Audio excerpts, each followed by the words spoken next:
পাগলা কোথাকারে, আমার পরিবারের দুটো বিধায়ক হবে, নাচবো। এ দাদা হুজুর ঘাড় ধরে, ওই পাশে পুকুর আছে,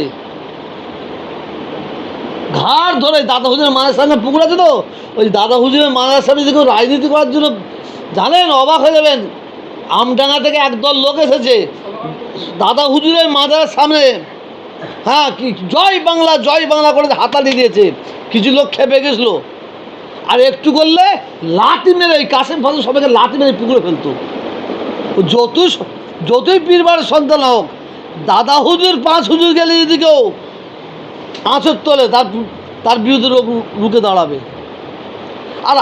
আর ওকে নিয়ে বলবেন না। আমরা শুনতে পাচ্ছি উনি নাকি ভোটে জিতলে ক্যাবিনেট মন্ত্রী হবে। ওকে মমতা ব্যানার্জি হারাতে পাঠিয়েছে, ওকে হারাতে পাঠিয়েছে, সেনাশিসকে হারাতে পাঠিয়েছে। কতদিন না আরাবুলকে হারাতে পাঠিয়েছে, বুঝতে পারেন? সরি, সরকার বলে হারাতে পাঠিয়েছে। হ্যাঁ,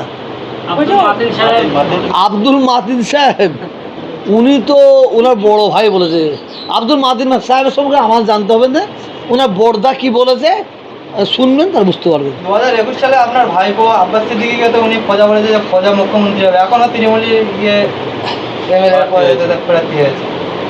ওই লোকের কোনো মূল্য নাই, যে লোক নিজে পায়খানা করে আর পরে যে নিজে চেটে চেটে খায়, যে লোক নিজে পিচ্ছাপ করে পরে আবার চেটে চেটে খায়, ওই লোকের কোনো মূল্য নেই।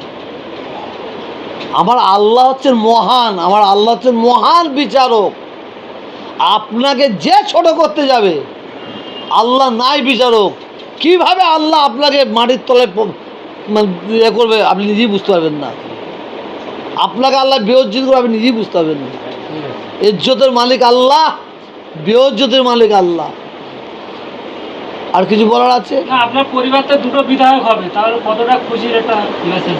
খুশিতে পাবে না, নাচবা পাগলা কোথাকারে, আমার পরিবারের দুটো বিধায়ক হবে, নাচবো। এ দাদা হুজুরের আওলাদ, 5 হুজুরের, আমার ছোট হুজুর আওলাদ, আমার 5টা আল্লাহর ওলি, দাদা হুজুর আল্লাহর ওলি। এর চেয়ে কি পাওনা আছে, এর চেয়ে কি বড় পাওনা আছে আমার?